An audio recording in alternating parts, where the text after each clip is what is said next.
Welcome to the Dice Tower, a series of video reviews about board and card games. Here are your hosts, Tom Vassell and Sam Healy.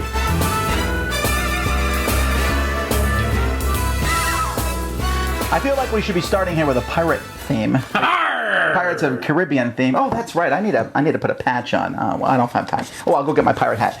So anyway, this game, I'll get it later. Go get it. This game is about pirates.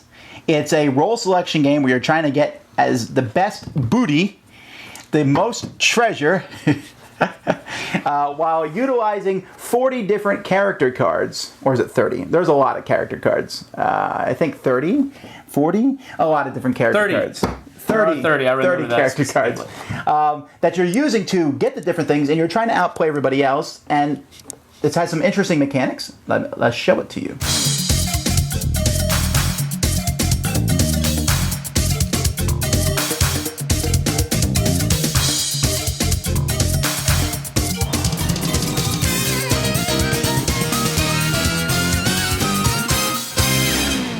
First thing I want to talk about in Libertalia is how cool the game looks. You can see that the score, this is where you keep track of your score. It looks like a treasure map. There's a picture of the ship, and each player is going to get one of these things. This is your ship, and there's one for each different color. Shows your island. And then each player is going to get a deck of cards. These cards go from 1 all the way up to 30. Each of these cards has a number on them. And so the way this game is going to work, it takes place over 3 weeks' time. Each week has 6 work days and then a day of rest, also known as scoring. Each day, a player is going to pick a card from their hand and put it in the middle, and then we're going to follow the instructions on those cards. Now, how do you know what your hand is? One person is going to shuffle their deck. Then they're going to pull random cards out of the deck. So let's say they got number 20, they'd say number 20. Everyone else then, who had not shuffled their decks, will also take number 20 and put it in their hand. That will continue until each player has 9 cards. 9 random cards, but everybody has the same thing. Then, players are going to take these 9 cards, and they're going to be playing 6 of them over the course of a day. So, here's how a day might work. I say, okay, everyone put a card in the middle. Everyone does so, and then we turn them over, and we're going to put them here from lowest to highest. So 1 is the lowest, then 17, then 19, then 20. All right, now, after we put the cards out, anybody who has a sun on their card, well, those effects will take place from lowest to highest to show us the suns go this direction. So we look at those. The parrot here says discard this card, and the blue player can immediately play another card from their hand. And so, in this instance, the blue player decides that they're going to play the armorer. And now the armorer goes here. Now there's 2 armorers on the board, and how do I know who is higher? That's because everyone has a secondary number underneath them. See a 1 and a 6 there? And these are evenly distributed, but so the red one is higher than the blue one. Then I look at the Spanish spy. It says discard all your Spanish officers. That's these tokens. So if that player had any, he could discard those and redraw tiles. Then the bosun says gain 2 doubloons for each character in your den with a lower rank than the bosun. Huh? Well, we'll get to that in a second. These guys have moons on them, so we do not do their special abilities. Then, we start at the top and go down to the bottom, and each player gets to take a booty tile. You also, if you have any effects with this symbol on, they'll come into play as you take the tiles. So, as we take these tiles, the first guy, the red guy, is going to obviously take this tile here. Why? Because this is worth 5 doubloons. Then the next guy will probably take this one, which is worth 3 doubloons. If you take this one, your character that you sent will die. If you take the sword, you can kill an opponent's character in their den. After everyone has taken these tiles, players will take the character that they played, and for instance, this time I'm as the red player. The red one, he'll go here. This is my den. If a character dies, they will go in your discard pile.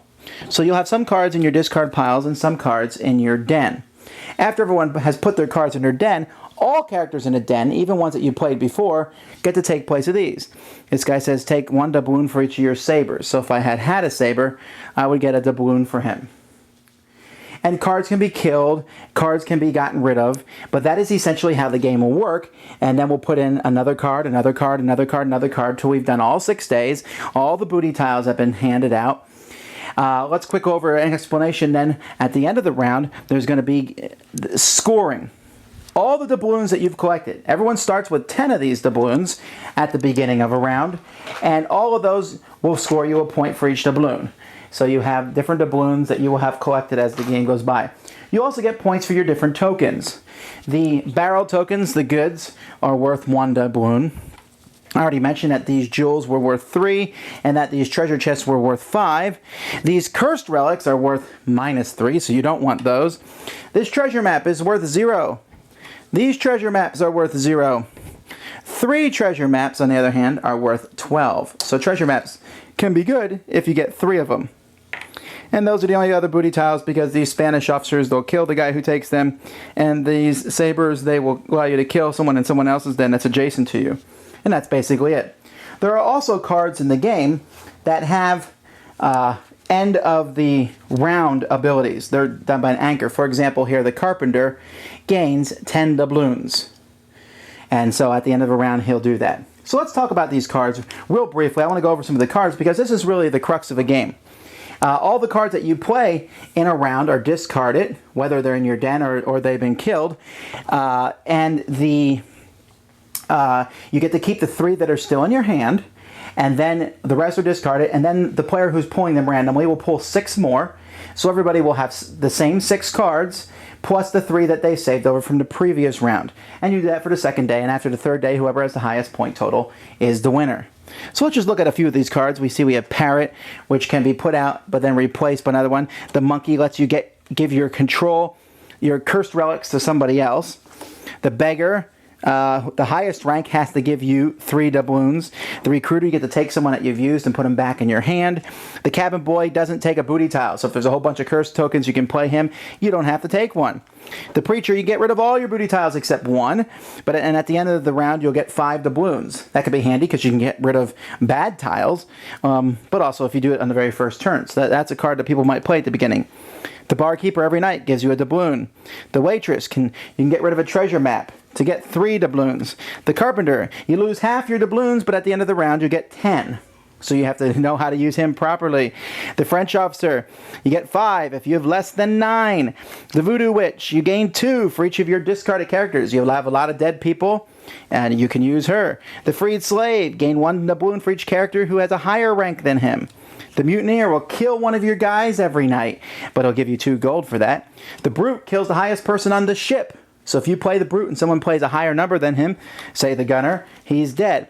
And there's more characters. I'm not going to show you every single one. I want to leave some surprises for when you play the game. But it goes all the way up to 30, where you discard all characters from your den. But hey, you get the first pick if you play the Spanish Governor.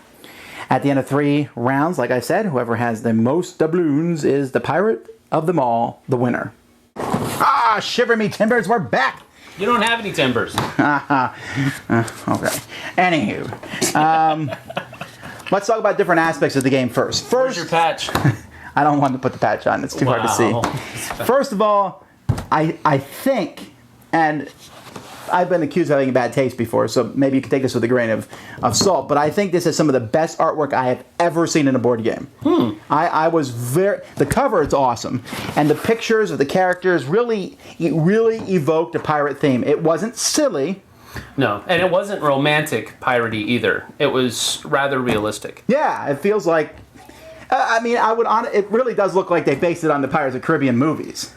Kind of. I mean, they even have the granny, this character who's like that one creature comes out of the sea. But most of the people look like they've been on a ship for the last 3 months. Not like they just came out of a hairdresser and they're placed on a ship. Right. Now, all that being aside, let's talk about the gameplay. This is one of my favorite games I've played this year. And that's for a few reasons. One is I'm a big fan of role selection. I really like having a hand of cards and picking one of those roles. But what makes this game fascinating is that there's 30 different roles. Each person starts with 9. You're going to use 6 of those. Then you get 6 more. And so I have the same 6 everybody else does, but maybe 3 different ones. And if you want to hold one to a future turn, Maybe it's better played then. And knowing when to play these matters, but at the same time, trying to outguess your opponents is involved. Right. And the fact that that's pretty much the whole game, I think, is good because it keeps it simple. You know how Citadels, everyone loves Citadels. Yeah. But the thing about Citadels is that role selection is really neat. Building all the houses kind of is almost an afterthought. It's who picked the thief, who did dead. Building those houses, they give you special abilities. In this one, it's all about that role selection. Mm-hmm. It cuts out everything else, and so I liked it for that purpose. Yeah, I can go there. What Tom kind of stole my thunder a little bit. I really love the artwork. That was one of the first things that I said about it. I liked it. It was kind of a pseudo-realistic, cartoony-looking thing. Well, no, throw out that cartoony word. It's a pseudo-realistic artwork where it looks like they could have had real people standing there being painted or drawn, or maybe they had digital pictures, whatever. The idea here is that I really enjoyed the artwork because of how it did have that very noticeable piratey theme to it, but it didn't go over the top and make things too flashy or the opposite of too flashy. The gameplay, as far as picking the different things is concerned, I had to get used to having the same roles to pick from each hand.